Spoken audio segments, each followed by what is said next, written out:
We follow a rigorous and competitive process in choosing suppliers that can provide quality products and services. We have contracted with companies from around the world, including medium-sized companies from developing member countries.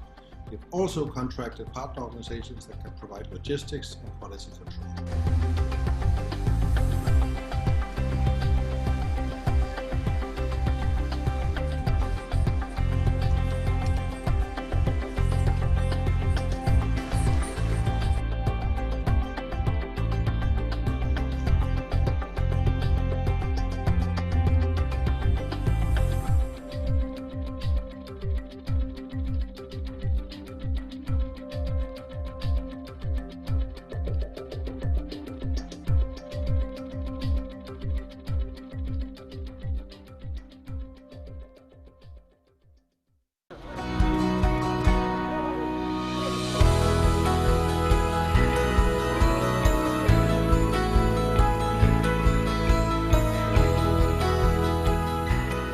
We don't know how long this will last.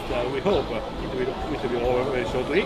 But during the meantime, we really need to help poor people with income, which is low for the Philippines.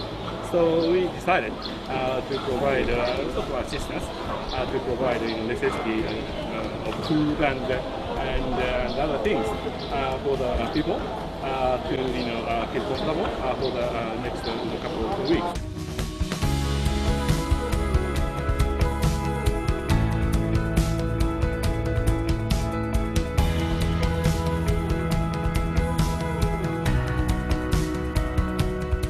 The trucks line up are for those will be used to transport these relief goods to areas. Actually, yung target beneficiaries natin. We consulted with the SWD. Those parts of areas na mahirap nila marating, yun ang target ng relief goods natin, donated by ADB. So we will see to it that there's no duplication and we will really maximize itong donation ng ADB.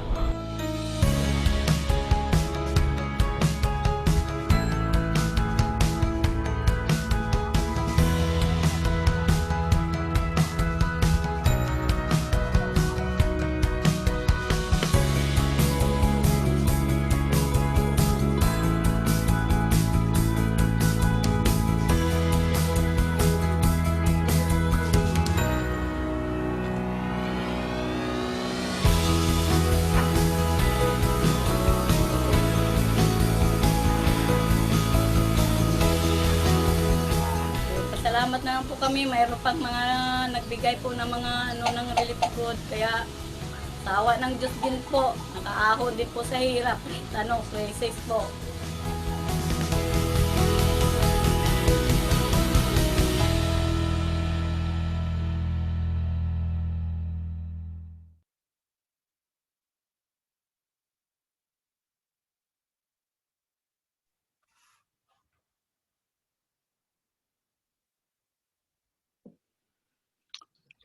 Good morning, everybody. My name is Jens Holst. I'm a director at the Confederation of Danish Industry, and I've been asked to moderate this webinar on ADB and the opportunities offered for Danish companies.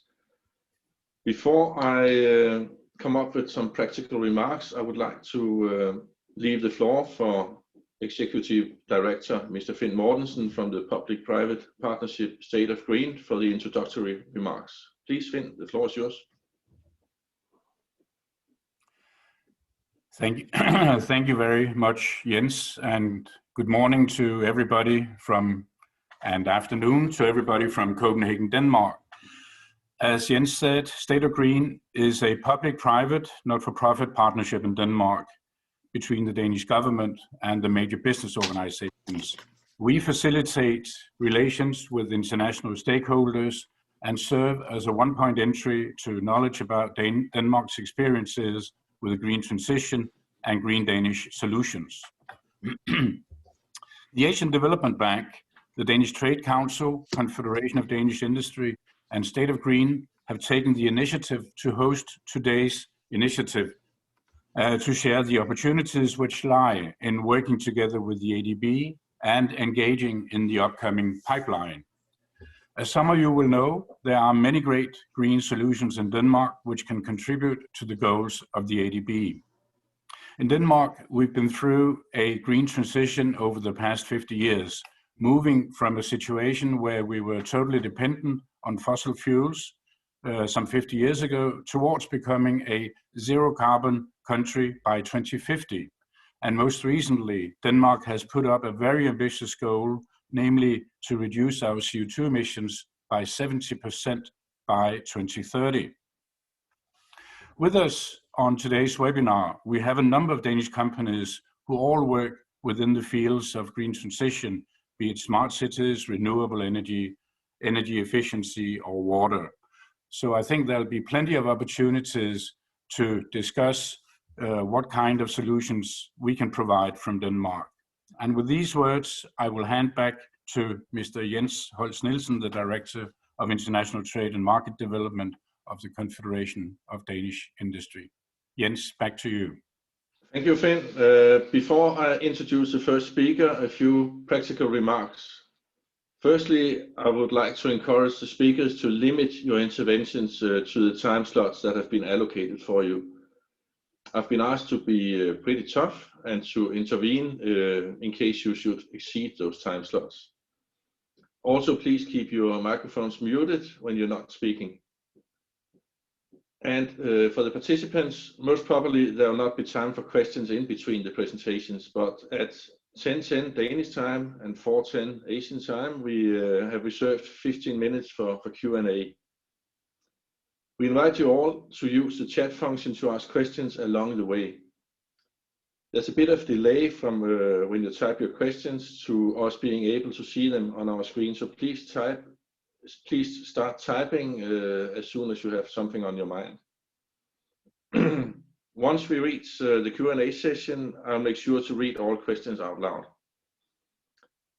In case some of you will not get an answer to your question, we will collect your questions and get back to you via email. With this short series of practical information, now it's my great pleasure to introduce the first speaker, Mr. Rustam Abdukayamov, who is Director for Procurement Division 2 at ADB. Please, the floor is yours. Thank you, Jens, and good morning to our colleagues in Denmark, and good day to our ADB colleagues. I would like to welcome you all to this virtual business opportunities seminar.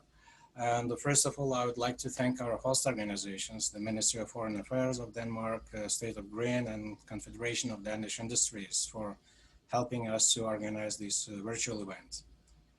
Just wanted to share with you briefly the objective of this seminar. There are many Danish companies who are working with ADB in project preparation and project implementation. And those of you who had prior experience, you know that during last 10 years, ADB has organized the so-called Business Opportunities Fair in Manila. This was a big forum for consultants, contractors, manufacturers, suppliers, all other organizations who are interested in providing goods, work, and services for ADB projects. These forums were also quite a good opportunity to establish a network with the ADB staff and also learn more about business opportunities within ADB. So last year, when we conducted this kind of business opportunities fair in Manila, it was attended by more than 1,000 participants from all over the world. This year, we were also planning to do similar big events, but not in Manila. We were considering one of our countries of ADB operation in the region. But unfortunately, due to disruptions caused by COVID-19 and associated travel restrictions, we have to postpone this to a later date. And we will be assessing the situation with the travel in the first quarter of next year. And then we'll start exploring opportunities to conduct such a big fair next year. But nevertheless, we always wanted to continue and keep our engagement with the consultants, contractors, and other interested parties, because this is very important for ADB. So we rely a lot on the external expertise in designing projects and preparing projects, in doing feasibility studies, and then also in implementing those projects. So this year we decided to conduct all these business opportunities seminars virtually. And although it won't be possible for you to meet in person with ADB staff, as it was done in Manila, we still hope that we'll be able to provide some useful information so that you are better informed about ADB's operations and you will be able to find opportunities you are looking for. So this virtual format proved to be quite successful. So after the pandemic started, we have already conducted 16 business opportunity seminars and more than 1,700 participants attended it. So we will continue, there will be a few more during this year and probably even next year, we will do country-specific business opportunities seminars virtually. Also, just wanted to share with you that we are currently working on enhancing our business opportunities outreach website. This is to provide more information and describe new opportunities which are available under new projects that ADB has recently approved to address COVID-related issues. And just for your information, we have already decided we will organize a big virtual launch event next week, 29th of October. It will be at 4 p.m. Manila time. We have already informed the board of directors. We announced this on our ADB website. If you go to the news and events tab, so you will find the link to that launch event, which has a registration link.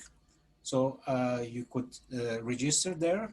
And we will be sending reminders through trade missions and embassies to encourage more participants to register. So this registration will be open until the very last day.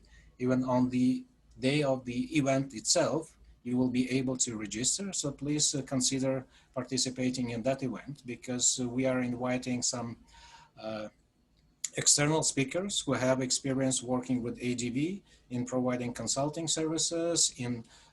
Also, we will have representatives from contractors who are implementing big civil work contracts, and they will tell how they're coping with all these additional issues that we are facing because of COVID. So what kind of health and safety measures we have to foresee in implementing our projects. And also we will have a panel of speakers from our sectoral and thematic groups from ADB who will tell you more about the longer term perspective on how ADB is going to continue business in different sectors. Right, today's event, I think at your request, we will focus on ADB's operations covering different topics. One is a private sector operations, and then there will be urban sector and energy sector. So I'm pleased to introduce our speakers. Our first speaker is Jackie Surtani, who is a Director of Infrastructure Finance Division from ADB's Private Sector Operation Department. He will talk about opportunities under non-sovereign operations, which means this is where ADB provides financing without government guarantees. The next two colleagues represent ADB's Sustainable Development and Climate Change Department. Hong Soo Lee, our Senior Urban Specialist, and Kyung Nam, our Principal Energy Economist. They will be presenting ADB's priorities in these two broad areas, urban sector with the focus on smart cities initiatives, and also energy sector.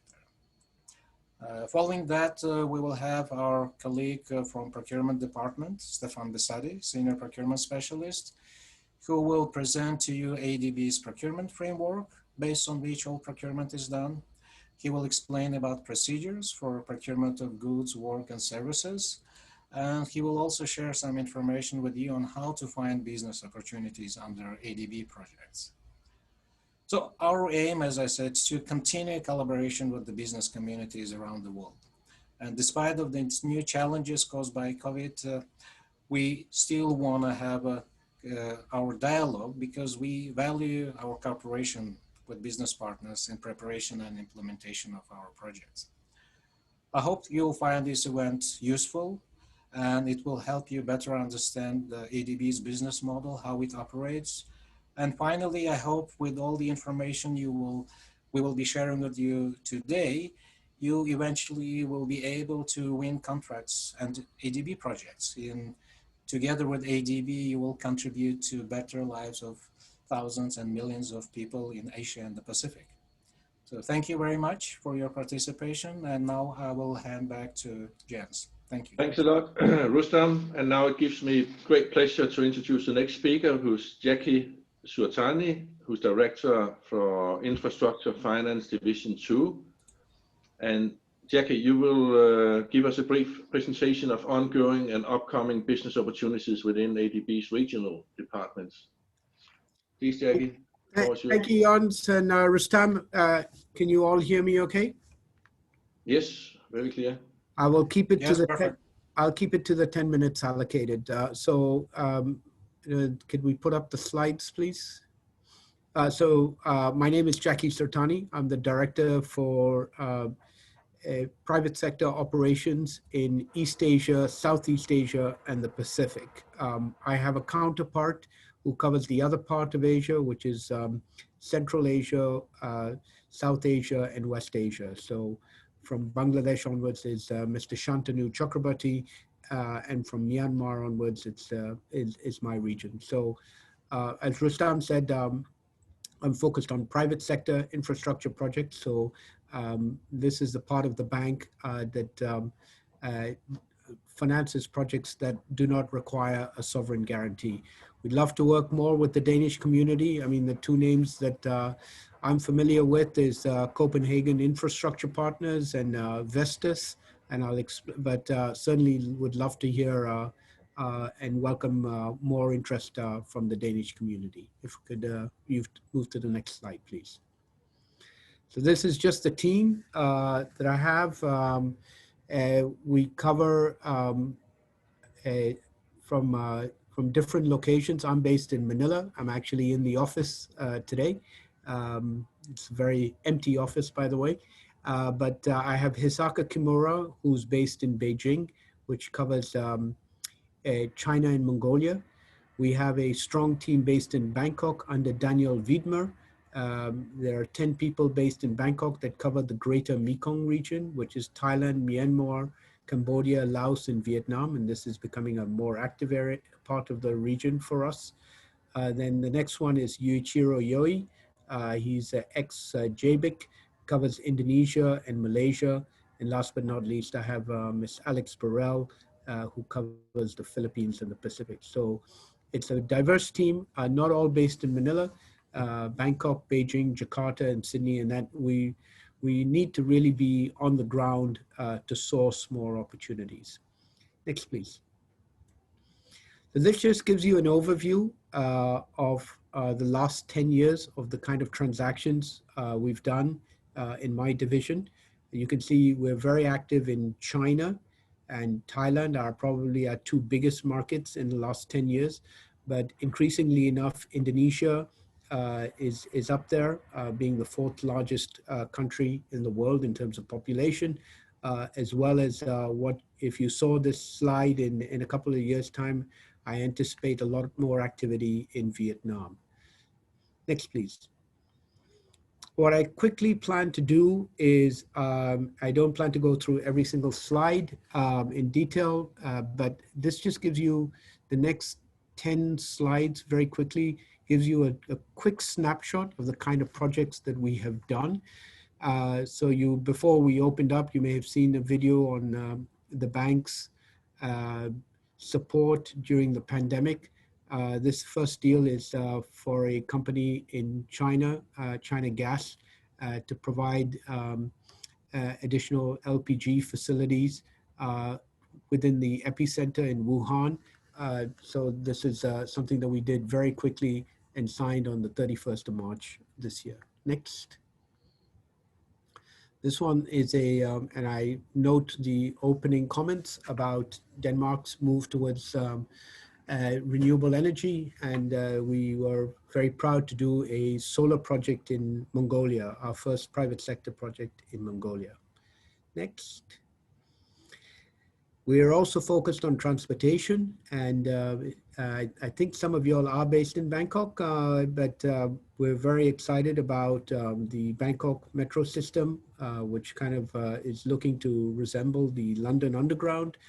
There's the existing Green Line, and ADB was quite honored to support two new lines in Bangkok called the Pink and Yellow Line. So transportation projects are much more challenging because you have to take what's called ridership risk, but we were able to support this very well-structured project in Thailand. Next, please. Next one is, again, wind and battery storage project in Thailand that we signed earlier this year. And it's a very small project, but the reason we put this up is that we feel that more and more so, and I'm sure that's the case in Europe, that battery storage combined with a wind project makes a lot of sense to increase the reliability of the wind renewable energy source. And this was our very first combined wind and battery storage project. So very excited and hope to see much more of these kind of projects in Asia. Next, please. We're also very active in geothermal in Indonesia. Indonesia and Philippines sits on what's called the Ring of Fire. So geothermal is a very interesting renewable energy source, and we're probably the single largest institution active in geothermal in Indonesia, having closed 3 projects, as you'll see on the slide, especially a very large project called Sarula, which is 330 megawatts. So again, we see when we talk about renewable energy, we see it much more beyond just wind and solar. Geothermal is also a very interesting renewable energy source that we would like to tap. Next, please. Again, showing this diversity of the kind of, when we talk about infrastructure, the diversity in terms of projects that we finance. We late last year, we financed a satellite project to provide, that will provide internet connectivity to very remote islands in Indonesia, Philippines, and as I mentioned, I cover 14 Pacific Island countries. So the aim of this project was to really provide internet connectivity to very remote parts of the world. I find it quite amazing that there are still over 2 billion people in the world that do not have internet connectivity. And here we are all today relying on our internet connectivity to be having this conversation. Next, please. This is another area that we see a lot more development, which is called green bonds. So rather than just providing a straight debt financing, we are looking to do more bond transactions. And this is with a major company here in the Philippines called Ayala Group. This is their energy subsidiary, AC Energy. They are now developing renewable energy projects in Indonesia and Vietnam. And they launched a green bond, which we supported. And this bond is actually listed on the Singapore Stock Exchange. Next, please. As I said, I cover Pacific Islands. Pacific Islands is very challenging to do projects. So we came up with a program of $100 million where we would support these very small renewable energy projects by also getting what are called donor funds to support the payment capacity of the off-takers in these countries. So there's a 24-month letter of credit provided by donor countries to support the payment risk. And then ADB also can provide political risk guarantees to commercial banks. So this is our way to really catalyze more private sector investors to look at renewable energy in these very small Pacific Island countries. Some of them, I mean, have populations of just as little as 15,000 people. But these countries really need our support. And very interestingly, they're very keen on moving to, like your country, Denmark, very keen on moving towards 100% renewable energy.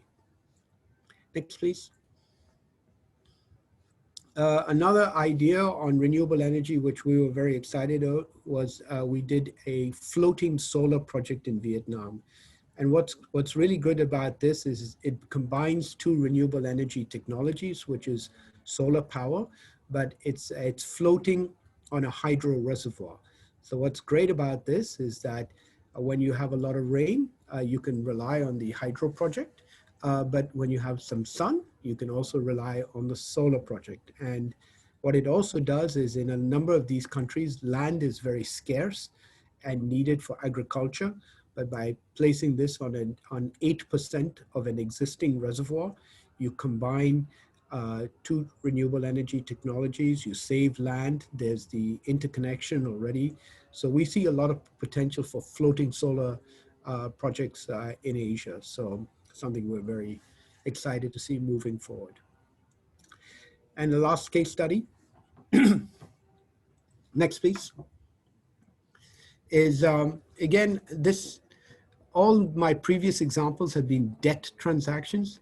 This is an equity transaction, so ADB does both debt and equity, and we took a $95 million investment in Clifford Capital in Singapore. And as more of you, I'm sure, who have been or would like to come out to Asia, we really are seeing the growth of Singapore as the center of Asian infrastructure. And Clifford Capital was created during the global financial crisis to really support further infrastructure financing in Asia. And we decided to take a board seat in Clifford Capital. And they're doing a lot of very cool things like securitization of existing banks' portfolios. So again, would be happy to answer any questions related to that. Next, please. Small ad, but I mean, again, the bank's role is to really do cutting edge, innovative projects. We are not, our job is not to crowd out the commercial bank market. And we've been very fortunate that we've got lots of awards from various magazines for some of the deals, some of the ones that I just also mentioned. Next, please. I was asked, so this is not part of my division, but I was asked to also mention ADB Ventures. This is something we created last year.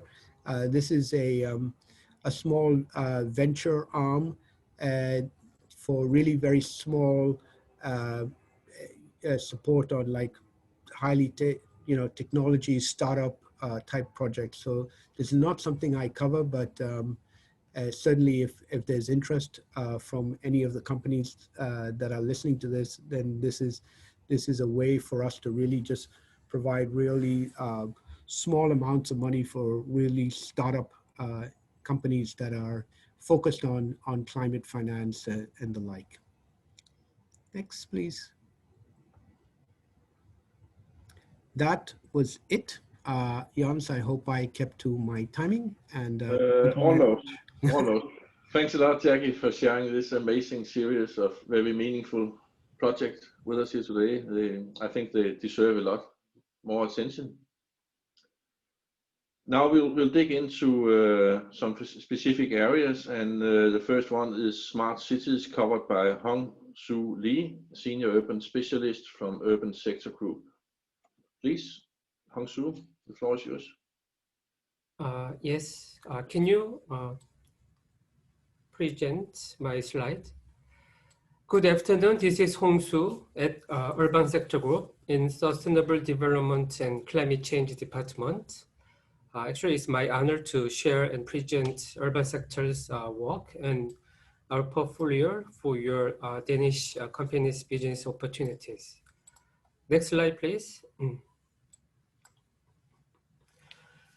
Please let me start from the trends and challenges of urbanization in Asia and the Pacific. Then I will brief three important documents, which are ADB's Strategy 2030 and Operational Priority Plan and the post-COVID-19 new normal. After that, please let me share ADB's urban sector portfolio, followed by the opportunities in urban sector. Next slide, please. One of the significant global trends is definitely urbanization. By 2030, we are expecting 55% of total population will be staying in urban area. And based on our studies supported by ERCD, urbanization will require $1.7 trillion investment per year for urban infrastructure and services. And as we know, housing and urban water supply, wastewater management, solid waste management, and climate change and disaster are the key areas for the investments. Next slide, please.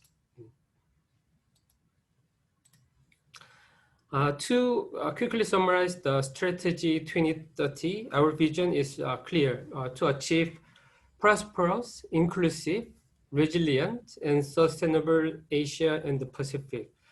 And in addition to the finance, we are also looking at the other two areas, calling as a finance plus plus. And the first plus is knowledge, and the second plus is partnerships. And we wish to work with together with you. And I'd like to request our participants to get AD-based strategy 2030 documents. Next slide, please. Yeah, in strategy 2030, there are 7 operational priorities. The first is poverty and inequality. Second is gender. The third one is climate and environment. The fourth one is livable cities for urban. And the fifth is rural development. And the sixth is governance and institutional capacity. And the last is regional cooperation and integration. Actually, there are another set of detailed information for these 7 operational priorities. And I also would like to request our participants to skim through and flip through the 7 operational priorities, especially the number 4, which is livable cities for urban sector area. Next slide, please. Then just want to quickly give an overview of the operational priority number 4, which is making cities more livable.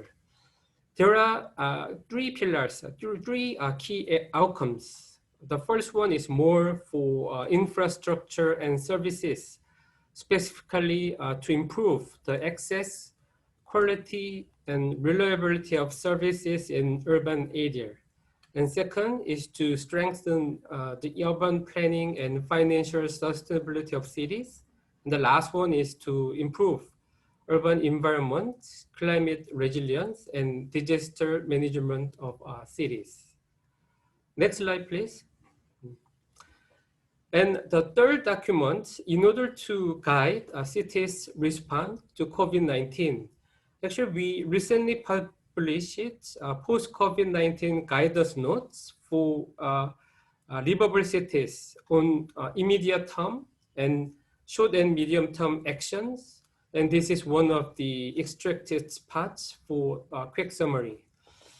At the top part, you can see the 3 key areas, and it is just explained. And then we have identified 2 new normals approaches corresponding under the 3 key areas, respectively, at the bottom area. So for the first new normal, under the first key area is enhance inclusivity through greater social protection measures for the most vulnerable groups in cities. And the second new normal is improve urban services and infrastructure and effectively use technologies and digital solutions. And under the second key area, the 2 new normals are about urban planning and financial related ones. And these are to incorporate the lessons from COVID-19 and build capacities of urban institutions. And the last 2 new normal are about focusing on health and environmentally sustainable cities. And it is to build resilient cities so that enable the cities to observe shocks and stress from the disasters and pandemics. Next slide, please. This is the proposed way forward for the post-pandemic livable cities, focusing on the shift of ADB's urban portfolio. Our assessment is that ADB's project commitment in livable cities project have a high potential to increase in the immediate and short and medium term.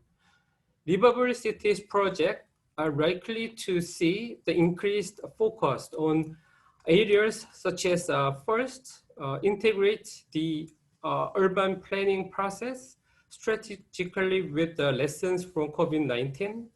For example, rethinking about urban densities and developing secondary cities as alternate magnets for rural migrant workers. Second is more project with a focus on social services and greater social protection measures for most vulnerable groups. And third is improvement of urban environment, including uninterrupted urban services such as wash, wastewater, solid waste management, and medical waste management. And fourth, greater focus on strengthening financial sustainability of cities, supporting financial inclusion and building capacities. And the last is the use of technologies and digital solutions for improving urban services. We believe that cities can turn this crisis into an opportunity, and ADB will continue to help cities understand their challenges and opportunities and support their visions, plans, and roadmaps to become more livable. Next slide, please. The urban sector's annual commitments over the years, it's about last 10 years. You can see an increasing trend from about 1 billion per year in 2010 to about 2 billion in 2018. Last year, 2019 and 2020 this year are the years of consolidation and advanced preparation to enhance readiness for implementation in coming years. Therefore, the urban sector pipeline in 2021 and 2022 is expected to be substantively higher comparing last year and this year. Actually, we are anticipating 3.6 billion for next year. And separately, probably the projected commitment for next year and year after might be affected due to the COVID-19. And it could be adjusted based on further assessments in this year. Next slide, please. These are the detailed urban sector portfolio by subsectors and operations departments, which is regions. As we can see, the water area, including urban water, sewerage, sanitation, and flood protection, takes about 2/3 of the total funding in subsector. But actually, we wish to see diversified projects from the emerging areas from the COVID-19, such as affordable housing or sustainable tourism development as well. And when you look at the bottom area, the regions, South area and East Asia, South and East Asia will take about more than 2/3 of the total funding as well. Next slide, please. Yeah, in general, there are two main business opportunities, and I believe that it will be further explained in more detailed manner by our colleague in PPFD. But for the opportunity quickly in ADB, there are two kinds of technical assistance. The first one is transactional technical assistance, and the second is the knowledge and support technical assistance. In addition, there are also business opportunity in client countries on civil works, supply of goods and equipment, and consulting services for project implementation or capacity building or capacity development. Next slide, please. Regarding the opportunities in ADB, we can see about 20 million total budget for transactional technical assistance in last year, while we can see about 17 million total budget for knowledge and support technical assistance in 2019. Next slide, please. For the last 4 years, from 2016 to 2019, there were about $3.5 billion total commitment in urban sector. And the projects are mainly from civil works with some consultancy and project support and some minor portion for equipment. Next slide, please. And this is the committed pipeline in last year based on the region. And we can see the majorities were at PRC, China, India, Bangladesh, Uzbekistan, and Nepal. Next slide, please. And this is by the specific project information last year and for the committed pipeline. And we will share the slides so you can see the details later. Next slide, please.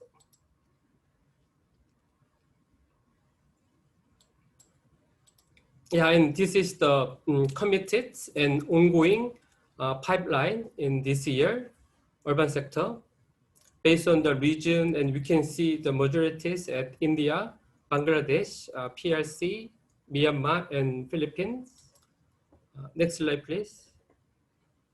Sorry for interrupting you, Hong Su. This is the moderator.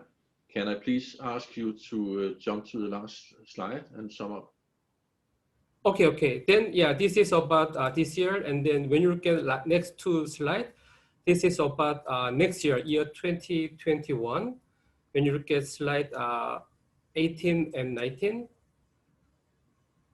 Yeah, this one. And then as I mentioned before, the anticipated budget is about 3.6 billion. And then maybe it will be further changes because of due to the COVID-19 impact. And can you go to, next slide, slide 20, next slide. And this is my, last slide. And to brief, we need actually a huge investment in urban sector, and we understand how the cities are important. And these are clearly highlighted with the details in strategy 2030 and operational priority plans, number 4 for the urban development. And as you can see, urban sector's portfolio is growing at a fast pace. And again, we would like to work together with you. And even if COVID-19 is a crisis, we will see the opportunities at the same time to make cities safe, healthy, environmentally sustainable, resilient, and inclusive in a post-COVID-19 world. Thank you. And let me hand over to Jens. Thanks a lot, Hong Su. We'll now take a dive into the smart energy sector. Ki Young Nam, Principal Energy Economist. The floor is yours. Thank you, Jens. Thank you very much for the opportunity for me to present on the energy investment or energy sector activities within the ADB. So I'll just go straight to my presentation, and then could I have the first slide, please? Yes, okay. That energy sector operation, which includes the technical assistance as well as the operations, meaning the investment. And we are working on the kind of a 3 guiding principle, which should be in line or aligned with the quite a global commitment, so to say. One side on the sustainable development goal, mostly on the energy access point of view from the SDG goal 7, and also the climate change issues at SDG 13. And at the same time that, with the Paris Agreement, with the global climate goals, as well as the, nationally determined commitments, so to say, indices. But overall, that, global commitment together with the ADB strategy 2030 with the 7 operational priorities, which Hong Su was mentioning about it, which was approved in 2018. So we are orienting in this. So energy sector, along that line, what we focus as a guiding principle, so to say, is that we are, working on the increased deployment of the renewable energy or promotion of the renewable energy on the one side, and then obviously that we're looking at the energy efficiency from the supply as well as the demand side. And then the other one is that, we are working not only in the integrated, advanced or innovative technologies. Somebody might say that this is the high level technology, that it is something, advanced technology for the, specific EMCs. And then not only the technology side, but also we are, focusing on the innovative business models, as well as the financing instrument, how to support, so to say, DMCs in deploying new innovative technology and clean energy development. And then also we are working on the creating and enabling regulatory framework as well as institutional framework for effective markets and sector development, so to say. So that, one side of that, more on the macro aspects that we are looking at, more on the institutional framework. And then actually that, we are actively involved in the, this innovative technology business model for the renewable and energy efficiency. Next slide, please. So these are, it's just a very brief that this is 7 operational priorities are not built on the energy sector specific, so to say. It is more on the thematic area, thematic group of the operations, all this is 7. And then on the left-hand side of that, I'm not going into the detail, but how our energy intervention or investment will contribute to the individual, 7 operational priorities, so to say. Next slide, please. Right, when we look at the energy sector lending over the past 10 years or 10, 11 years, that in annual average share in terms of percentage, that from the total ADB lending, about 23%, so to say, is the energy investment. And from this total energy sector lending or investment that we divide into 2, one is the clean energy, which is over the past 10 decades that it was roughly around about 45%. The others are, transmission and distribution as well as others, which is still, 55% due to this is purely on the, more focus on the energy access over the years on that one. And then we define the clean energy into kind of 3 groups, so to say, and which is aligned with, or which is, MDB's methodology, so to say, in the climate mitigation financing. So we are from this clean energy development that we are putting 63% on the renewable energy, and then about 34% on the energy efficiency, and the other is the kind of a fuel switching from the, the fossil or certain fossil to the cleaner fuel switching, to cleaner fuel. Next slide, please. So when we look at that in terms of the clean energy finance over the same period, that we see that we set in the ADB that we set at 2 billion, so to say, per year annually. And we started early in 2007 with an initiative for Energy for All initiative. And then we were actually coming up with, so to say, this meeting the target of 2 billion already before the 2000, roughly between the 2011, 12 and 13. And over the past 2 years, we see that this is going down. I mean, that it shows that as if it is going down in terms of the climate energy finance, so to say. This is not because anything that we don't do. It is more of the cost of the renewable technology has rapidly gone down, in particular on the solar, especially in the solar panel. And then also we see that there is this renewable energy, the market is, is a maturing market that we do. And also due to this is the financially viable, so that the investment is also done by the commercial banks rather than the ADB. So we see that these are the negative trend. But we are focusing. This was mainly focused on the electricity sector, so to say, that we've been working. And now when we are moving forward, that later on I would just briefly mention on that one is that we are expecting that will go up again over the next couple of years. Next slide, please. This is a kind of outcomes indicators from the operations that we see, because we are looking at mostly on the, first, our priority so far was in the energy access. So, over the like a 10, 12 years period that we invested $9.5 billion in energy access. And then we kind of, we supported, so to say, energy access to the clean energy, mostly to the 25 million households cumulative in this for the Asian DMCs. Next slide, please. And this is just a very, it's kind of a snapshot to measure the indicators from the clean energy that we do, which are divided into additional renewable energy capacity, installed capacity, and then also how much that CO2 emission has been reduced. And then in terms of efficiency, the electricity savings, and then also in terms of the total renewable energy electricity generation. So when we see that, we still look at it in that direction. So I would like to just give you a brief shot on that one. So, last year we had a 4 gigawatt newly installed the renewable energy capacity, which will lead to about 6.7 CO2 emission reduction on that one. Next slide, please. So we just to give you, this is the sovereign and non-sovereign, so to say, total approval in the energy sector last year. We invested $2.4 billion. And out of that, 17% was the PSOD, which is the private sector operation department.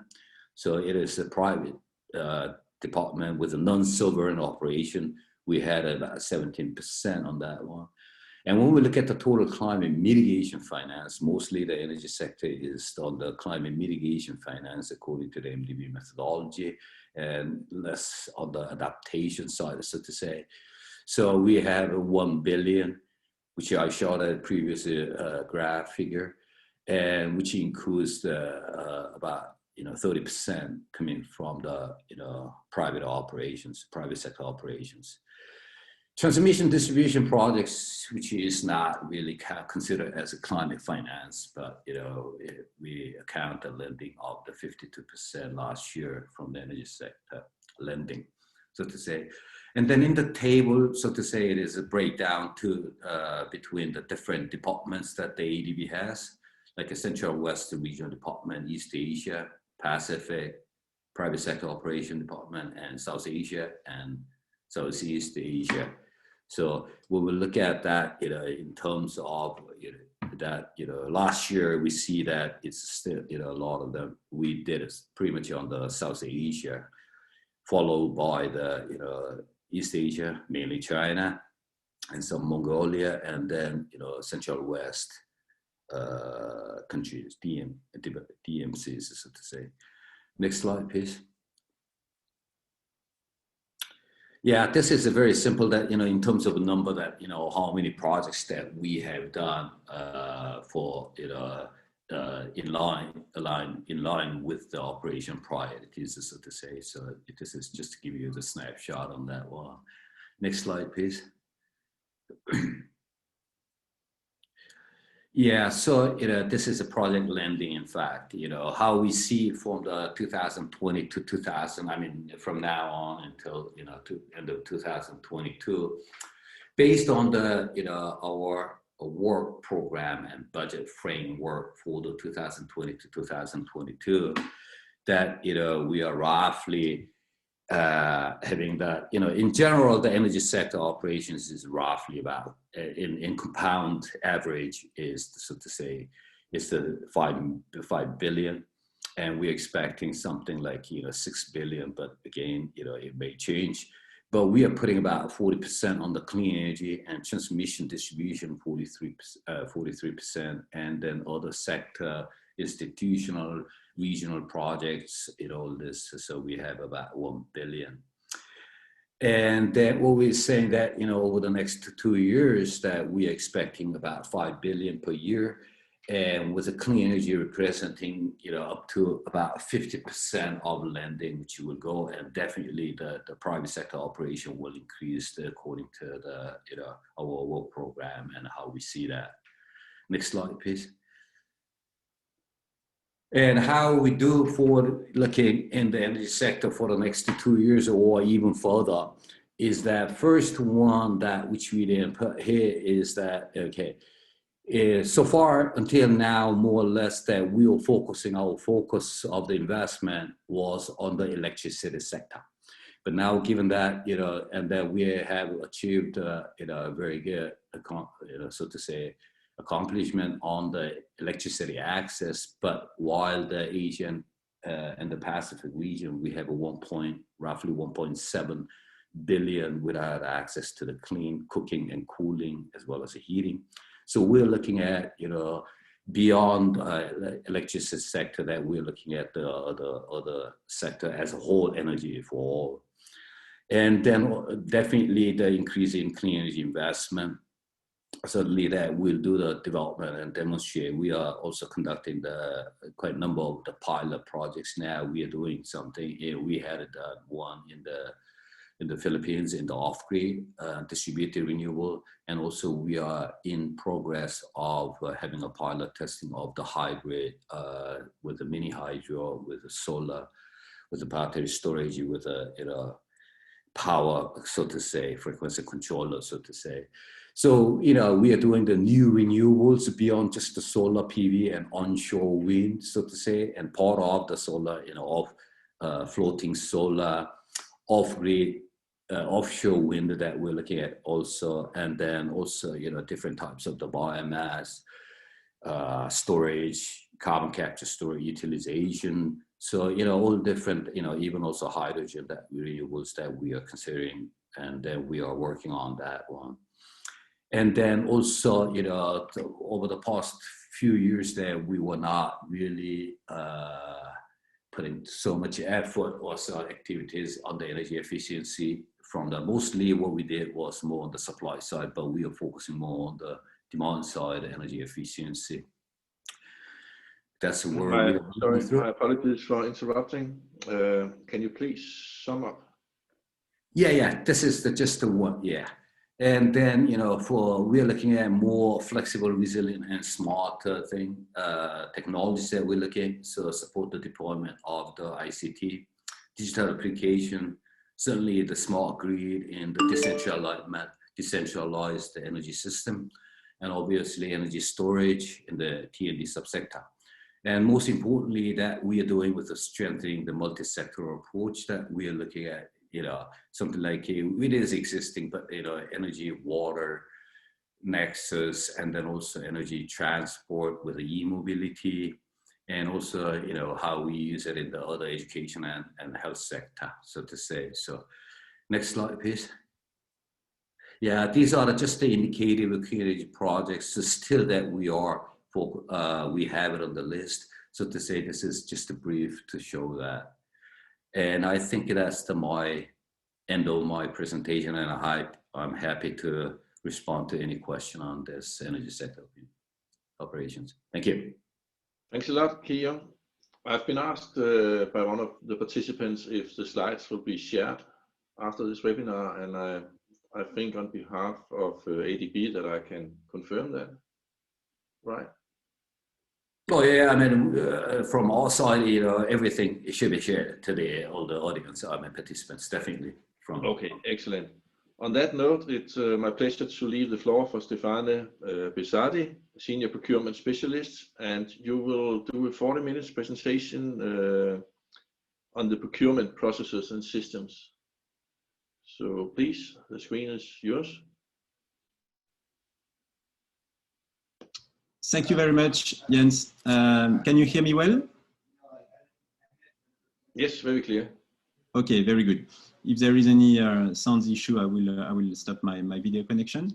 I'm very happy to do this presentation today with colleagues, partners from Denmark. Thank you very much for the host organization. I am specifically, I mean, I know a little bit the companies from Denmark because I worked in the field of water and wastewater. So I was exposed to some of the very interesting technology. And I was also very interested to discover the state of green approach. So I think it's very interesting approach for ADB. So we can learn also a lot from you. So today I will run in the following minutes, following the presentation of my colleagues who showed that there are very interesting opportunities in ADB on how to approach this opportunity. So I will try to be as practical as possible. And of course, you are welcome to ask us any question that I and Rustam will be happy to answer on this procurement aspects that are, of course, very important for you, how to come into the ADB opportunities. Please, first slide.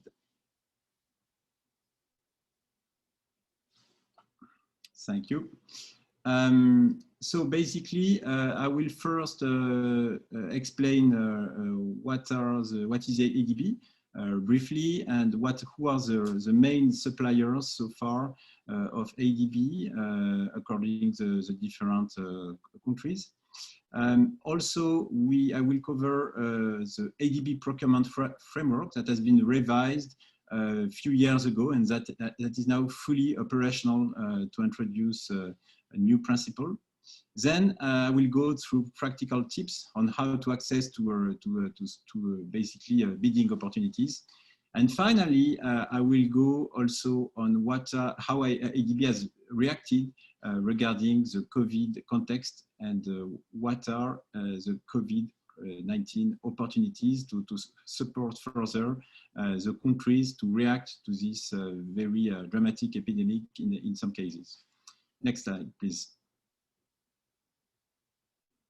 So ADB has been founded in 1966 with 68 members and 49 regional members. Japan and US are the largest member in terms of capital, and you can see the total capital. We are about 3,000 people working for ADB, either international or national staff, and it's really a huge mix of nationalities with about 60 nationalities represented. Next slide, please. So you could see before on the previous slide the ADB HQ that is today a little bit empty, as said Jackie, but we are fully operational. We are working from home in the different countries, and most of the staff are also in Manila. So you can see on this screen the different areas of intervention. So we support basically governments, private sector, as Jackie explained, NGO, foundation, academia. So there are our different partners to support the countries we are working with. Next slide, please. So ADB operation, basically, how does it work? So we have key different instruments as loans and grants, technical assistance, and equity and guarantees that we deliver through ADB own resources, so ordinary or concessional special funds, and also through co-financing. So this very specific approach is to deliver a combined approach, combining financing, but also knowledge and technical expertise. So you might not know it, but in ADB, you have really a large part of the staff who is technical, who has a technical expertise, and not only a financial expertise. So it's very important to know this. We have a wide range of technical experts in the different sectors of intervention. So you can see on the right of the screen the different numbers, the key numbers for 2019 operation, with a total amounting $33.7 billion. And with the different amounts regarding procurement, public sector, and private sector. Next slide, please. So what are the different sectors of intervention?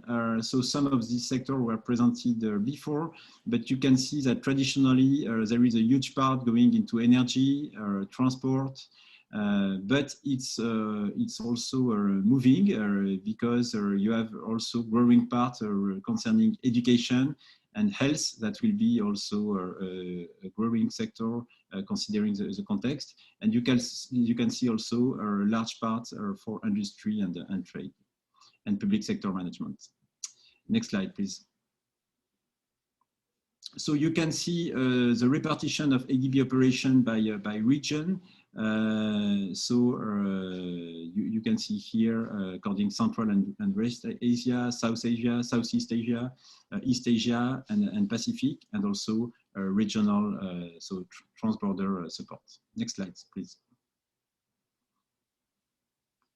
So we support different type of business opportunities, mainly civil works and goods, with about 4,000 contracts awarded in 2018, and consulting services with about 5,000 contracts awarded in 2018.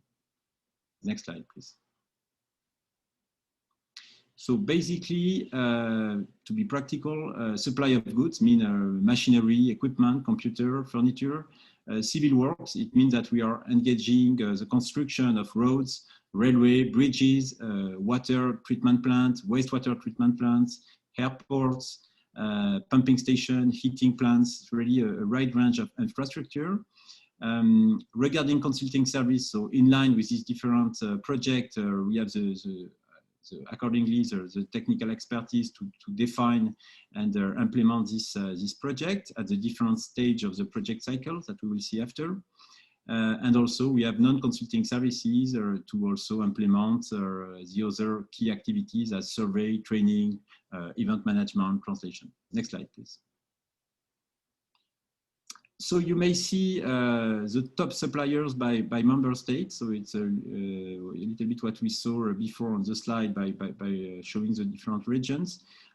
So you can see that it's changing a little bit according to the year, but most recently, so Indian was the first, ranked the first one, PRC the second one, and Indonesia the third one regarding goods. Next slide, please. Then regarding works, India this year is so far ranked the first one, PRC the second one, and Philippines the third one. Next slide, please. Regarding consulting services, so it's a little bit different with India, the first one, Australia, Korea, UK, and Indonesia. Next slide, please. So we are also monitoring the 5 suppliers in terms of goods. So you can see here BEML Limited, ABB Group, which is a Swiss and Sweden company, TBEA, Progress Rail Locomotive, China National Technical Import and Exports. So which are the 5 first suppliers for goods. Next slide, please. So Siemens, regarding the 5 supplier for works, Siemens is the first one, Larsen & Toubro, China Railway Construction, China Railway Engineering, and Power Construction Corp of China. So you can see the different amounts. This is, in this case, a quite large contract. Next slide, please. So regarding consulting services, we have SMEC International, from Australia, Aegis International from France, Korea Consultant International, OVA Group and Partner, and Donsung Engineering. Next slide, please. So now, more specifically regarding Denmark, so we are also, of course, monitoring the different contract awarded to Denmark. So you can see here the total of about $50 million awarded for the different consulting company as Rumble, NTU International, COWI, NIRAS, and other firms. Next slide, please. So you have also the top 5 contractor supplier for good works and related services as Vestas, Wind Systems, for example, and other contractor for about $141 million. Next slide, please. So with this figure, I would like now to move to our ADB procurement framework. So that is now quite well established since few years. That is relying on ADB procurement policy and procurement regulation. So we have moved a few years ago from guidelines and on how to procure goods, works, and consultants to a more concept-based approach procurements. So in order to bring two new concepts that we will see in the next slide. Next slide, please. Thank you.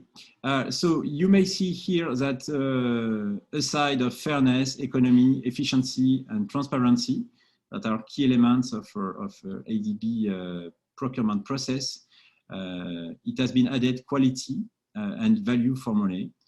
So ADB is really moving from a pure infrastructure development approach to really a more outputs delivery approach, if I may say, considering really what the procurement process will bring to the country and finally to the end recipients in terms of quality and in terms of value for money. So it means that it's not only the price that is a key driver, but really the quality, the sustainability of the infrastructure that is being delivered.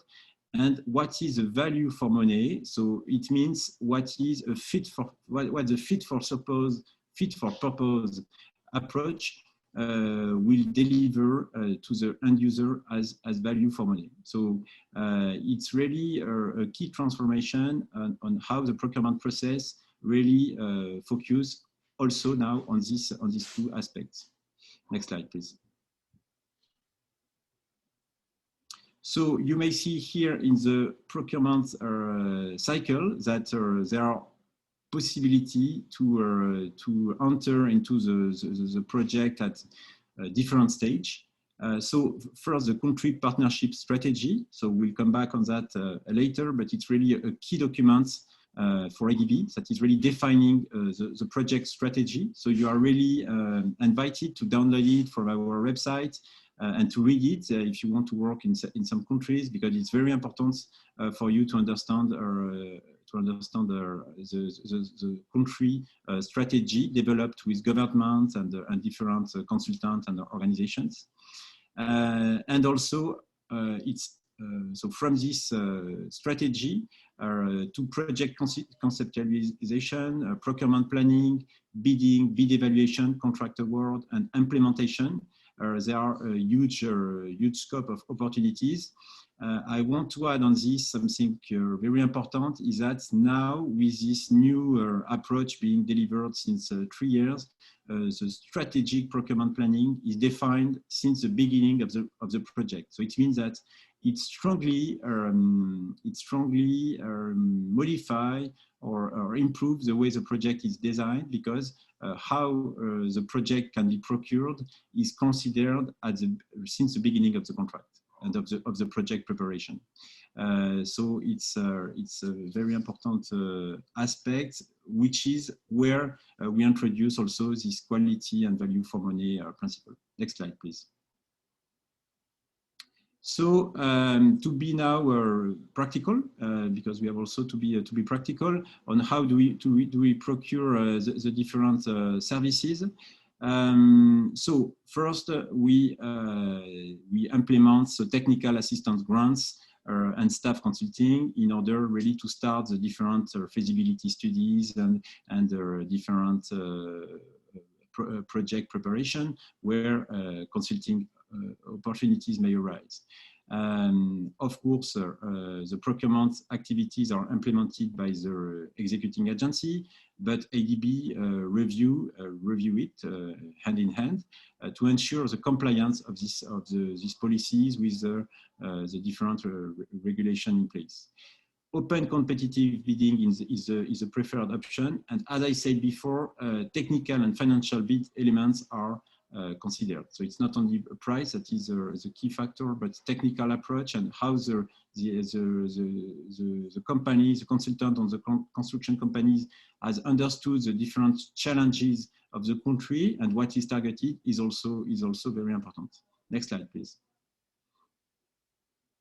So there are a variety of documents that that has to be also understood by yourself, that you can see here, that are templates that we are using to develop the project. And you may see as a practical example, for example, design, build and operate that has been developed recently. So to introduce operation and maintenance aspect in the project. So it's very practical approach on what I was saying before, that we are not only considering the building up of the infrastructure, but we are also considering of how this infrastructure will deliver for many years and how it will be operated and maintained by the contractor and finally by the recipient countries. So you have also a document for new consulting service and, for example, for information technology, product and services. Next slide, please. So you have also in this list of IEDB procurement method quite recent methods that have been introduced as a framework agreement, electronic reverse option, procurement in fragile, conflicted and emergency situation, and procurement of high-level technology that is of course very timely. Next slide, please. So regarding anti-corruption policy and guidelines, we are, of course, it's really at the heart of our engagement with countries. So it's being defined in documents that I also encourage you to read and to know. We have also, of course, a zero tolerance approach regarding ethical standards. Next slide, please. So ADB member countries eligibility is also a key driver. All services and goods may be procured from member countries with some exceptions that are possible in case of co-financing or board waived by the vote, or also something that has been introduced recently, consultant with citizenship from non-member country may work under a firm from member countries. Next slide, please. So I would like to move now to our bidding strategies. Next slide, please. So again, the idea here is to try to be practical for you. What to do now when you go on the country partnership strategy, that you start to understand which projects are being done. So it's very important to network at the end of the day, either in ADB or in the different countries, to really understand what is the strategy, what is the different project being implemented, and the project-specific constraints, to express interest. As I said before, to understand the country project and client requirements. So it's very important for us not to have a standardized approach that is being deployed everywhere, but to have really a fit-for-purpose approach according to the country. Studying the bidding document, understand the selection method, evaluation criteria, and also engage partnership with firm, for instance, local firm likely to be shortlisted. Also, strong technical proposal, as I said before, in line with the new principle introduced, should be really addressed. And clarification in writing is something is not clear, should be requested. Also, as you know, project life sometimes is not exactly as what was planned before, so bid extension or amendments should be also anticipated. Next slide, please. So, of course, as I said before, ethical standards are very important. So the respect of this standard is key, and the failure to disclose conflict of interest is a strong issue. Firm of joint venture partners not from an ADB country have to be avoided. Respect of the timelines is key. Failure to respond to client requirements also is the mistake. that should be avoided. Conditional bids also is not an acceptable practice. And finally, administrative completeness should be addressed. Make sure that bid security, signatures, GV agreements are properly addressed. And of course, as I said before, clarification should be requested when something is not clear. Next slide, please. So debriefing and complaint is also an important step. It's important to understand when a bid has not been successful, to understand what was the issue, so to do better the next stage. And of course, we recommend you to try again if one bid is not successful. Debriefing is important. And in case of a significant issue, in case of a complaint in the procurement process, complaint might be filed directly with ADB. And they should be submitted online. We encourage you, of course, to report any type of frauds or strong issues that you see or you can encounter. Next slide, please. Regarding specifically in this remote working times, regarding how to access to opportunities and how to see what we are developing with countries. So we have ADB Business Center that is available, where you can see the different framework but also opportunities that I was talking about. So it's in our website, and you can have access to it, of course. Next slide, please. So you can see here the CMS, that is also a key tool to express interest and to see different consulting opportunities. So you have also to register, and you can have key alerts to tell you of what are the upcoming opportunities. Next slide, please. As I said before, so there are key documents to know about in order to better understand what are the different project opportunities. So country partnership strategy, country operation business plan, but also procurement plans is a very important document to understand. It's really where we explain what is the time and the amount and the type of the different procurements that are planned for the project. And you can have also a general and specific procurement notice regarding invitation for pre-qualification, invitation for bid, consulting service recruitment notice. So there is really a good follow-up to do on these different documents and alerts to be able to prepare in advance the different opportunities. Next slide, please. So in order to better support the context and to better explain what has been the response of ADB in this context of COVID-19 pandemic, we have created a new web page where you can see what ADB's response has been so far, and also what are the upcoming opportunities in order to better support countries. So you can access this web page. We will also launch a new website. So by next week, as Rustam said, we will have an event on the 29th of October, and we'll also launch a new web page where you will be able to access the different content of the business opportunity seminar, and where also you will be able to find a lot of information, and also to contact ADB with a new email that will be prepared for this. So we are really developing different initiatives to better connect with you and to really introduce facilitated dialogues, because as I said, and it's really really an important message from us. It's very important to keep, especially in this complex time, very free dialogues on the different opportunities to ensure that the projects are being delivered almost as planned. Next slide, please. So as a conclusion, you can see that you can also follow up us on social media. So you can see there is an ADB consultant network. So on LinkedIn, you can connect and be part of these different groups.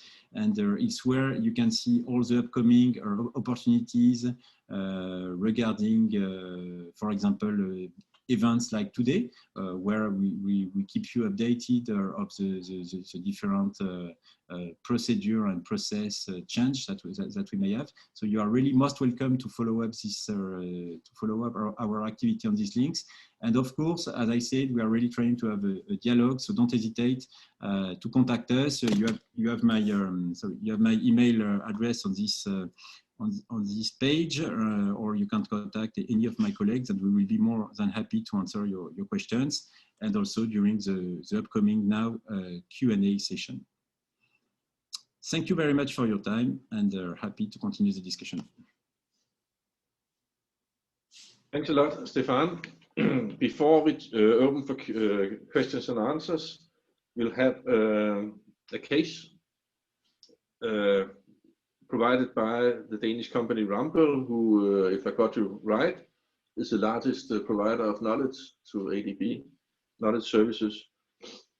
So please, Jens Thøgersen, the floor is yours. Yes, good morning in Denmark and good afternoon in Asia. My name is Jens Thøgersen. I'm heading the International Water and Climate Resilience Department in Ramboll, and I've been working with ADB for quite a while in my career.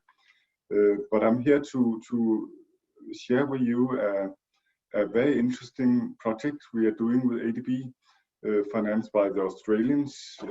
It's called the ASEAN Australian Smart City Trust Fund.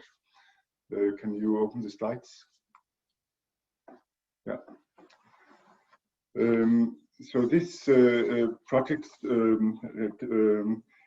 are all about introducing smart ideas, smart concepts to ASEAN cities or cities in the ASEAN region to be able to maybe show good examples and demonstrate good examples of smart new technologies which can then be replicated throughout the region. Next slide. So these small slides here show a different in context of smartness in Copenhagen and next in Beijing. And of course, you cannot really compare Copenhagen and Beijing because of in the development from 1950 to today, because of completely different financial development and demographic development. But still, it shows interesting that in Copenhagen in the 50s, there was a huge problem with traffic and cars. Then halfway, we start to introduce to pedestrian areas where cars are banned. And today, there is a huge part of the population who use bicycles. In Beijing, it was the opposite. In 50s, everyone used bicycles. In halfway to today, cars are introduced and shared, and today we have a big problem with transport. And of course, as I said, it cannot really be compared, but still we believe that in Denmark and in Europe, we have something to contribute in the level of smartness of urban development. Next slide, please. So what is the future of cities? That is, as we see it, for the Southeast Asia region, there is a transition now going on from an uncontrolled urbanization and towards an increased focus on holistic planning and urban development and livability and smart solution and fulfillment of all SDGs. Livability require not only that cities are smart, but also that they are ultimately green and inclusive and competitive and resilient. Next slide, please. So this is an overview of the project we are doing. So the project is actually the ASEAN Australian Smart City Trust Fund is a 5-year project. It's financed by the Australian Department of Foreign Affairs and Trade. and it's managed by the ADB. We were engaged, Rampe were engaged in November 19, and it's a 5-year project, as I said, and we are the sole consultant to deliver the services to the project. The idea is to assist selected ASEAN cities to enhance planning and systems in service deliverable and finance management by developing and testing appropriate smart urban solutions and systems. The interventions identified and financed under the Trust Fund must, of course, address cross-cutting themes such as gender equality and social inclusiveness, climate change and environmental sustainability, and also public-private partnership, where it becomes more interesting maybe from some of the audience here. By working with the ASEAN cities, the Trust Fund aims at contributing to urban transformation, where cities becomes more livable, resilient and inclusive by way of identifying scalable, best and smart practices, and that such practices can subsequently be replicated throughout the region. Next slide, please. So the ASEAN cities, and now I'll go into that. What pilot interventions have been introduced under this project? Next slide, please. So this map shows the ASEAN region, and all the cities indicated in the map shows cities who are potentially can be part of this project. The cities highlighted in blue or in green with green line: Yangon in Myanmar, Quezon in Laos, Baguio in Philippines, Hue in Vietnam, Battambang in Cambodia, and Makassar in Indonesia are all projects or cities in the first batch, which are now being developed, where now there are some task orders being developed, and the task orders are these new ideas, containing these new ideas for concept for urban development. Yes, next slide. So how do we develop these new these task orders or these concepts in the individual towns? First, of course, it's given what are the batch of cities. I mentioned the first 6 batch. Later on, there will be more batch identified.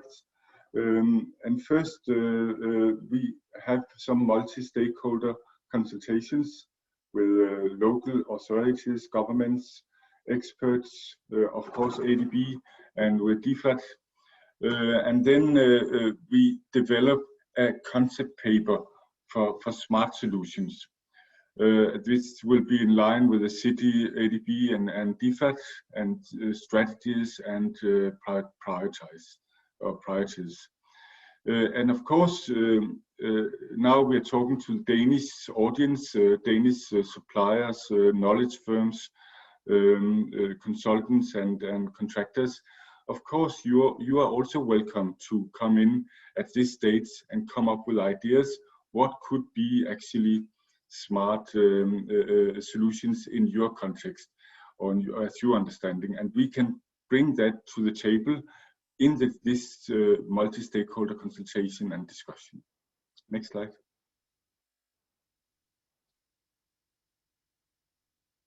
Yeah, so then there will be some in this process acceptance by the local authorities of the concept, and then we will develop a task order for a pilot project in this specific city with the agreed concept. Next slide. And then actually there's the implementation of the task order, which are normally between maybe 4 and 18 months duration, depending on the type of project. I have to also highlight that the intention of the project is to try different concepts in different cities. So it's not the same water related or transport related. It can be everything which are smart urban development. And then we will introduce these agreed concepts in a pilot phase in the cities. And there will be some city twinning agreements also. And also at this stage, during the implementation, there's a role, as I see it, for other stakeholders to show interest and participate and contribute to this implementation. Next slide, please.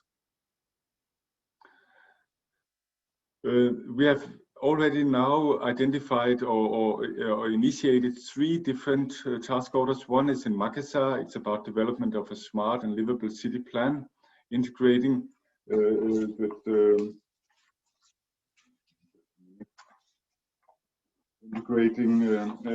all the existing plans and make an umbrella framework focused on smart growth. Next. Next slide. Yeah. Another one we have started is in Baguio in Philippines. That is in a high area close to some hills or mountains where there are frequent floodings. So we are the smart solution here is to develop a next practice flood early warning system using smart city solutions and development of an action plan for flood mitigation via a nature-based solution. Next slide. The third one we have just started last week is in Quezon in Laos, and that is about implementing smart technologies, for example, gamification or e-learning, etc., to enhance vocational education and fill the labor gap by connecting trained youth with employers. So these are the 3 task orders which has already started. Next slide. And then I'll introduce the next 3 under the first batch, which are under preparation. That is in Battambang in Cambodia. That is there. The idea, as it is now, is to develop a safe and attractive community center with ICT and startup services, and support will focus on ICT, gender inclusion, and circular economy. Next slide. We also are developing a task order in Hue in Vietnam, introducing a digital 3D planning system with a virtual exhibition space to support community engagement and drive investments in the smart and green development of the city. Next slide.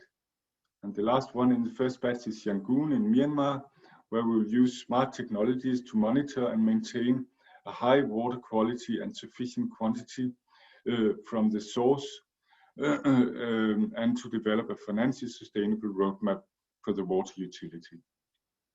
Yeah. Next slide. What does that mean for Danish private sector to engage and collaborate with this ASEAN Smart City project? Next slide. Yeah, that as I mentioned before, there are various ways of direct engagement into this project. There are the pilot planning and implementation, and by delivering specialist next practice or coming up with good ideas for these task orders. Next slide. There's also the city twinning networking by engaging with a twinning city, and by having maybe some technologies, ideas also already introduced in these cities. These can be also introduced that way into the project and to the ASEAN region. Next slide, please. We have been having a number of webinars under the project, or guiding and introducing a number of webinars dealing with different smart solutions, where we identify key players or experts into the fields, and everyone are welcome to participate and also to contribute to such seminars. Next slide. Yeah, to stay engaged via social media, we are introducing a number of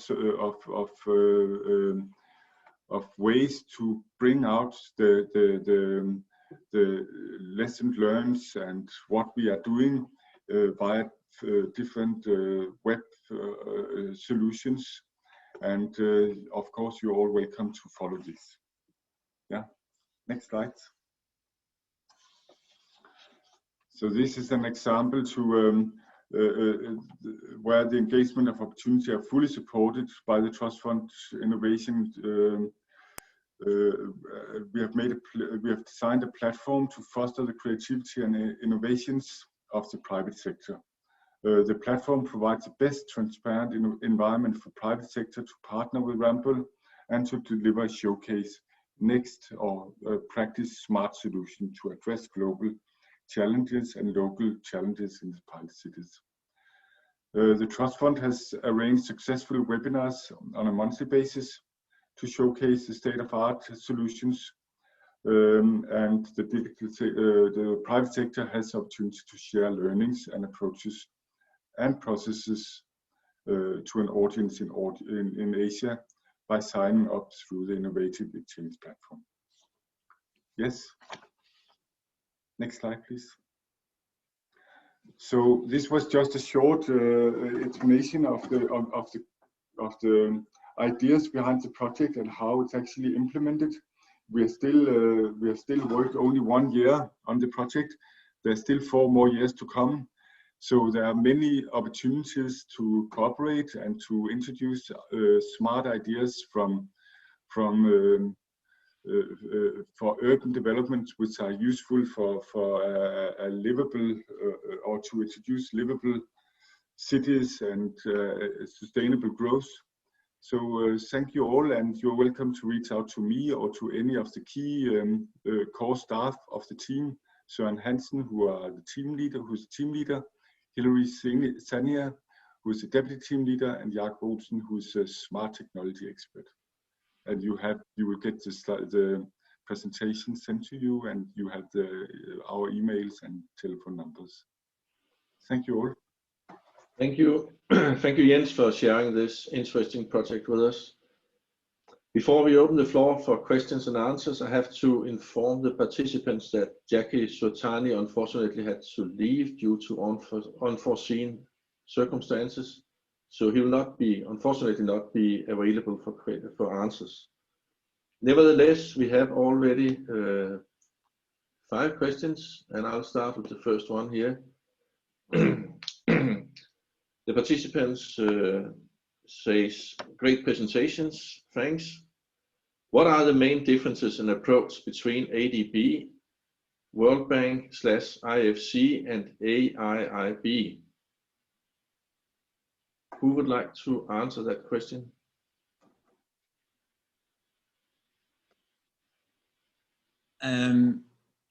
Yeah, maybe can you hear me?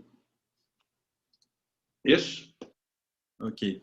I can start, and maybe I don't know if Rustam is in line, but he can probably complete because I don't have the full answer. At least I know from World Bank. I mean, in terms of in terms of procurement approach, I think the procurement framework of World Bank is based on the same principle approach, focusing really, as we said, and trying to implement as much as possible quality and value for money, and this focusing more on the deliverable and the quality of the outputs. So we are following more or less the same process with different. You can have different. Details that differ, that I will not enter now in this detail. We can reply by writing on this. Regarding AIIB, I'm not familiar with this, so maybe Rustam can complement my answer. Yeah, let me add. Basically, all multilateral development banks have so-called harmonization program. And we are meeting regularly to basically update each other on some revisions which we are going to introduce to our policies or to our bidding documents. So basically, I would say 90%, 99% harmonization is already there. The differences could be in the country eligibility, because ADB as a regional bank has country eligibility restrictions. This is only for ADB member countries, 68 currently. But if there is a co-financing, then of course we use a universal procurement, and all countries are eligible. Whereas for the World Bank, it's a universal procurement. The same as for EBRD. For AIB, I think they're also using universal procurement. In terms of their policy, it's very similar because it was based on the lessons learned from the World Bank and ADB. But they currently do not have any standard bidding documents, and their main kind of mode of operation now is to provide co-financing either with the ADB or with the World Bank, so that the bidding documents on processes of those institutions are used. But I think that they're also developing that, and soon they will be using their own. I hope I was able to answer that. Thank you, Stefan and Rustam. Next question. As ADB has many third-party project partners or contractors, how does it guarantee the information of certain projects or individuals involved will be protected and properly managed by third parties? Okay, I can take this question. Basically, you see, in our bidding documents and in our policy and the regulations for the borrowers, we have a confidentiality provision, which means that during the tendering process, while the bidding documents are available publicly, because in many countries they're available online, the actual bids submitted by companies will have to be kept confidential by the executing agencies, by our borrowers, until the contract award is published. So this is a requirement. So therefore, if there was a leakage of information during the tendering process before the contract was awarded, this is considered as a breach of our procedures, and ADB will not basically issue no objection to that tender outcome. So this is one instrument which we are using. The same applies to consulting services. Thank you, Rustam. Next question. It is not entirely clear how suppliers can find and secure business opportunities within ADB-funded projects. If I'm an SME with a specific technology, how do I get involved? Let me try to answer that. That actually depends. I mean, first of all, of course, the interest of the SME, in what sector, in what subsector they have certain technologies or knowledge to offer. But I think we should also keep in mind how ADB projects are prepared and implemented. So first of all, of course, all projects, they would belong to one or two sectors, right? Because this is more thematic. So if it is in the transport, then there could be some overlap with the maybe energy because it's using electric vehicles, or so water and energy. But anyway, the area will be defined in terms of a sector. Then it means this is what the government wants ADB to support. Under that project, then there will be different procurement packages, actual contracts to be bid out. And that would vary from civil works to supply of goods, equipment, or software, depending on that. So we cannot say what packages are included in each and every project. So I think those who are interested will have to learn. First of all, decide in which country they feel comfortable working, and then just go through our website and identify projects, and then in the projects, look at the procurement plans.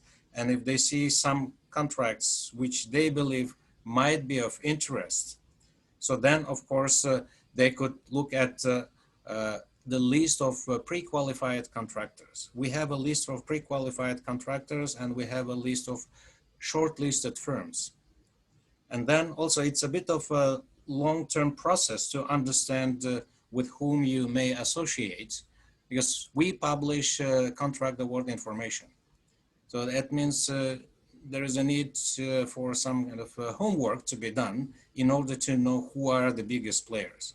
Like, so, maybe I'll try to give an example which may not be absolutely accurate, but say, for example, if you know that there is a big contract for a power plant construction using a combined gas turbine, combined cycle gas turbines. So then you would know X number of contractors, civil work contractors who can do this work, but there will be only limited number of turbine manufacturers in the world. So there will be 5, 6, maybe 7 maximum.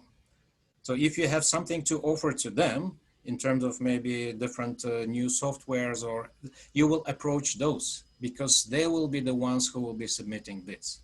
So the same for SMEs, but the niche maybe will be a bit smaller, but I think this kind of homework and research should be done by those SMEs. Thank you. Thank you. Next question. Does ADB maintain a technology database for project owners to source specific technologies? And if so, how would a Danish technology provider go about being listed in such a database?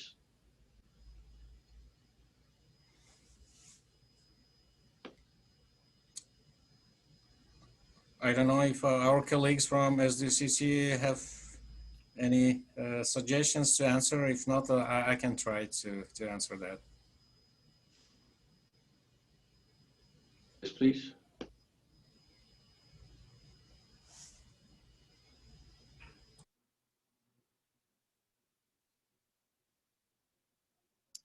I'm sorry, I was muted. Yeah, most of these questions, I mean, practically all the questions should be addressed to the PPFD because, you know, in terms of this. In terms of this new technology or innovative technology for the niche market, so to say, and there are something very innovative, advanced or something. Of course, that, you know, energy sector group, we don't have that kind of a technology database, so to say. But what we do is that, you know, we try to come up with among the energy communities within the ADB, that what we do is that if there are certain new technologies that, you know, because we ourselves have to learn also. In their case, we offer some kind of the, you know, brown bag seminar or something like that, so that we invite all the energy sector who are involved in all the energy staff to have listened to that one. And then that is the time that, you know, we using the technical assistance to pilot testing, or we consider that to be an innovative technology. Again, then, you know, this has to come with the government from the, you know, from the each DMCs, that, you know, whether this is the what they are intent to ADB to be sponsored. You know, so we'll look at that in that direction. So, but practically, technology database itself, we don't maintain that with respect to energy. Thank you. Maybe if I may add, just before to give the floor to Rustam for just on this this sector specific technology, I would say I will invite you also to read the Strategy 2030. That is a public document that you can find on ADB website, and where you don't have really proprietary technology, of course, because we cannot do that, but at least you have really innovative approach, really including also in the strategy concepts that are really in line with this new technology. For example, energy efficiency, water reuse, also for the sector of Hogsoli related to livable city, for example, or a smart system, or I mean, so you have, of course, it's not proprietary technology, but you have also these concepts that are at least defined in the strategy of ADB. Thanks.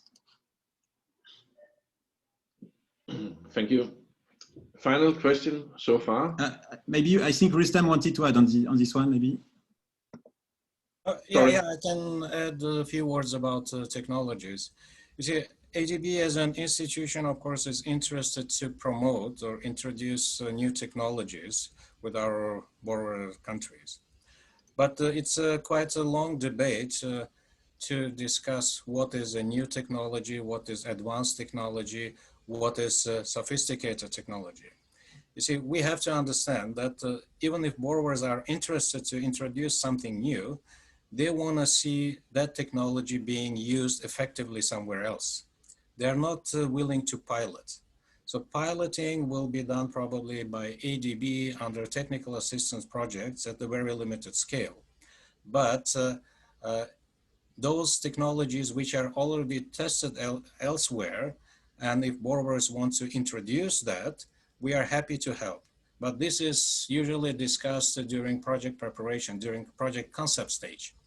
For example, now our colleagues in the energy sector know that 2-3 years ago, we did not have any single project in the energy which used the battery energy storage system. We didn't have that, although it's not absolutely new technology, but simply there was no appetite from the borrowers. Now there is. So we have several projects where we are promoting that. We know the challenges because that will require a lot of hand-holding and expertise from consulting services, and the market is very thin. So sometimes we advertise for specific, consulting services on how to design, or how to prepare technical specifications for this BSS system, and you have only 2 firms who are competing. But if there is an interest from the borrowers, we are happy to help that. But we cannot say that, yeah, this is the list of technologies we want to kind of promote. It depends on the borrowers. For example, now in many countries, they are trying to introduce energy efficient kind of systems for heating and water harvesting, rainwater harvesting in the building maintenance and operation. So they're using sensors for flood control so that when there is a big flood, so the streets can serve as floodways, but there are certain sensors. But this comes from the borrowers because this is what they want to do. So in these cases, we can help. Thank you. Thanks to all of you. Final question. Are there any means/avenues by which Danish SMEs can suggest pilot projects on an ad hoc basis to ADB? And if so, how would the pilot project be funded? Will ADB fund through grants?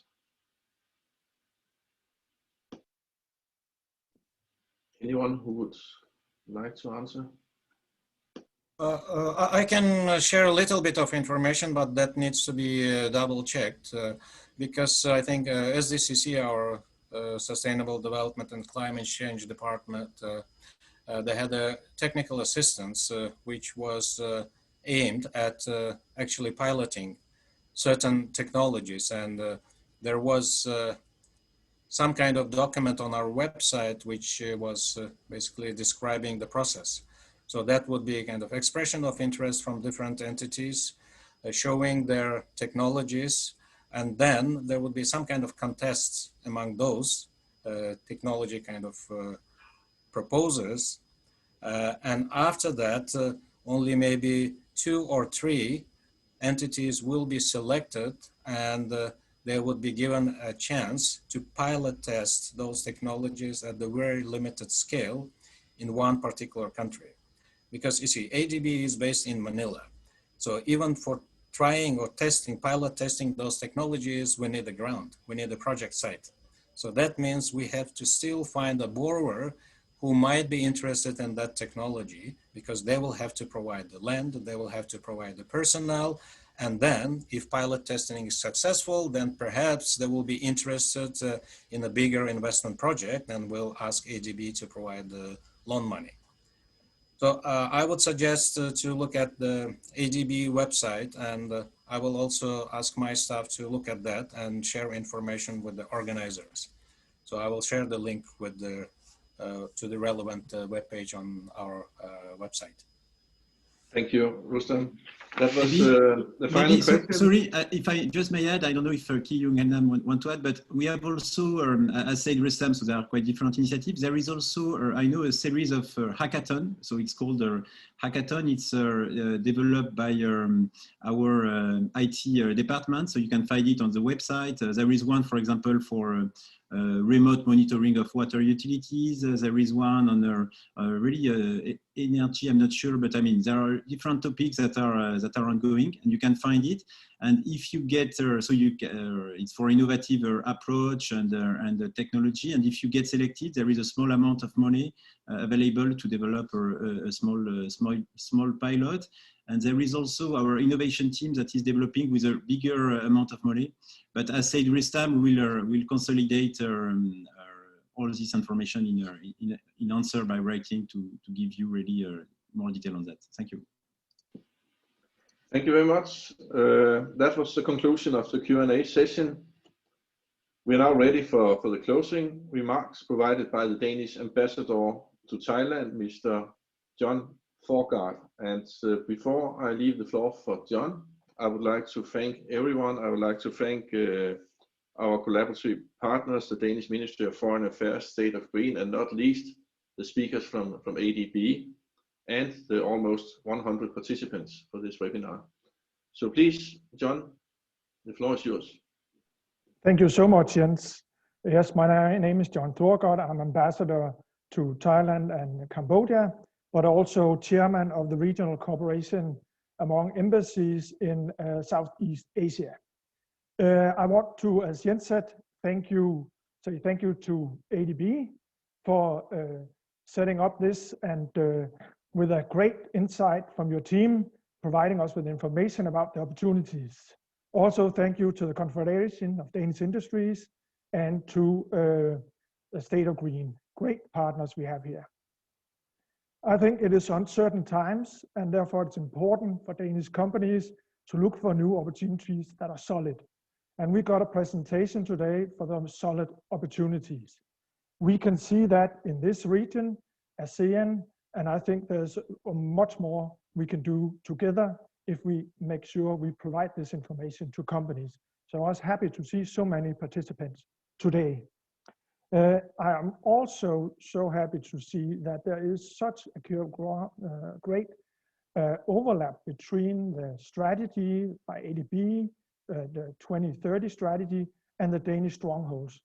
It is important to look into energy, climate, and sustainability, and also livable cities, because we have an overlap of competences where we can provide solutions in these areas from the Danish side. This is important, and I also think it's very impressive that we see some Danish companies be very successful already. It was nice to hear today from Jens that Ramboll is doing so great and have actually done a lot of interesting projects with ADB, but also nice to see that Vestas and Copenhagen Infrastructure Partners have done similar. But it's also important to see if we can actually find other companies, and that's why we are here today. And I found it to be interesting as well to see that there was questions from small and medium-sized enterprises. And I was also interested to hear that there is actually a venture opportunity within ADB where scalable technology projects could be pursued. So we are very much trying to look into this together with our partners. Because I think this is the role of the Ministry of Foreign Affairs, this is the role of the Trade Council, actually try to work with partners to identify these opportunities. We can be the door opener to decision makers, we can help facilitate dialogue with partners, and so on. And I think it's important for us also to mention that it's important for us to inform about these opportunities, and therefore such a seminar today is just brilliant to enlighten our companies about these opportunities. But we will be happy to engage with much more companies in this region. And just to give you a few examples, what we're doing right now to share these informations is that we have created an opportunity where we market and brand some of the Danish competences of what we call Green Denmark in ASEAN, Southeast Asia. I think you should look at that website. And also, as some of you mentioned today, There is an important infrastructure project going on in many different parts of this region. And we have created with our embassy in Singapore an overview of what we call Asian infrastructure platform, where you can see something about tenders, but also be part of a network. And I think that could be something to look into. But let me conclude by saying thank you to the ADB team. Thank you for a brilliant presentation from all of you. Thank you to our partners, Confederation of Danish Industries. Thank you, Jens, for great moderation. Thank you to State of Green. And I hope this is not just a seminar, virtual seminar, but let's make it concrete and make some business out of this afterwards. So thank you so much for a very interesting afternoon here in Bangkok, and have a great day in Denmark. Thank you.